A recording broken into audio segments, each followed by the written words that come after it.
পাকা আম দিয়ে ব্লেন্ডারের জারে যে এত মজাদার একটি কেক তৈরি করা যায় সেটা তৈরি না করলে কিন্তু বুঝতেই পারবেন না।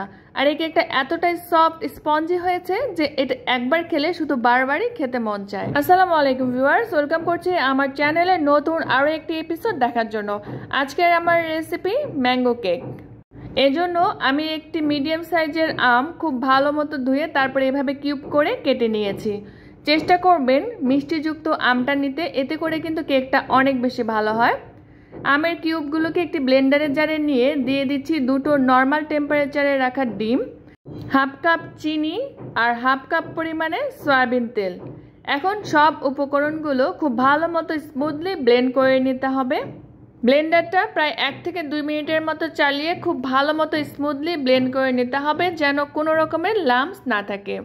যেহেতু ডিম দিয়েছি তাই ব্লেন্ড করার পরে ফোমি একটা টেক্সচার চলে আসবে, ঠিক যেমনটা কেকের বেটারে হয়ে থাকে। এরপর আমি বেটারটি অন্য একটি পাত্রে নিয়ে নিচ্ছি। দেখতেই পাচ্ছেন কতটা স্মুথ ব্লেন্ড হয়েছে আর সেই সাথে ফোমি ক্রিমি হয়েছে।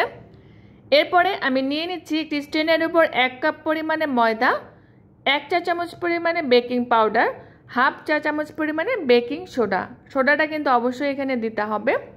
এরপরে শুকনো উপকরণগুলো খুব ভালো মতো চেলে নিব। যদি কোনো রকমের লাম্পস থাকে তাহলে সেটাও কিন্তু রিমুভ হয়ে যাবে। এরপর একটি হ্যান্ড উইস্কের সাহায্যে শুকনো উপকরণগুলো ম্যাঙ্গো পিউরিটার মধ্যে মিক্স করে নিতে হবে। মিক্স করার এই কাজটা একটু সময় নিয়ে খুব ভালো মতো করতে হবে, যেন কোনো রকমের লাম্পস না থাকে।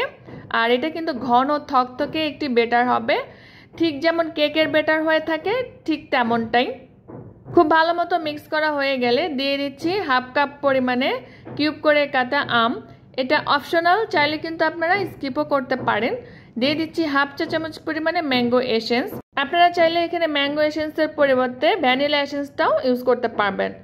এখন সবগুলো উপকরণ খুব ভালো মতো আরও একবার মিক্স করে নিব। আর এই বেটারটা কিন্তু তুলনামূলক একটু ঘন হবে, খুব বেশি পাতলা করা যাবে না।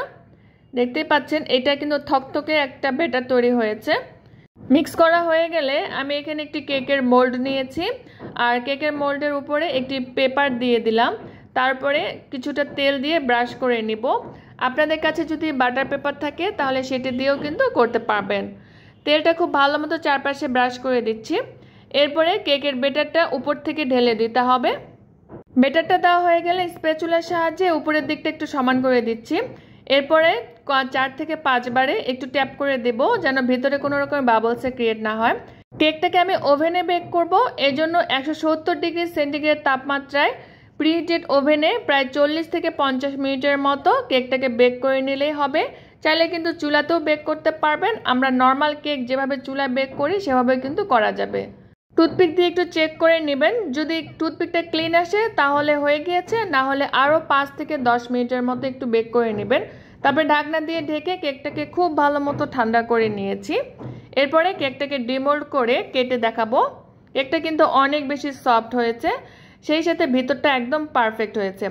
40 থেকে 50 মিনিট বেক করার পরে যদি মনে হয় ভিতরটা একটু কাঁচা থেকে যায় তাহলে কেকটাকে আরও প্রায় 5 থেকে 10 মিনিটের মতো কিন্তু বেক করে নেবেন। কেকটাকে আমি স্লাইস করে কেটে নিয়েছি। দেখতেই পাচ্ছেন কেকটা কতটা সফট আর স্পঞ্জি হয়েছে, আর দেখতেও কিন্তু অনেকটা লোভনীয় হয়েছে, ঠিক খেতেও অনেক বেশি মজার। পাকা আমের এই সিজনে ভিন্ন স্বাদের আমের এই কেকটি তৈরি করে বাচ্চার স্কুলে টিফিনেও দিতে পারবেন, অথবা চায়ের আড্ডায় কিন্তু বিকেলে একদম জমে যাবে। আশা করছি আজকের আমার এই সহজ আমের কেকের রেসিপিটি আপনাদের কাছে ভালো লেগেছে। সবাই ভালো থাকবেন, বিদায় নিচ্ছি। আল্লাহ হাফেজ।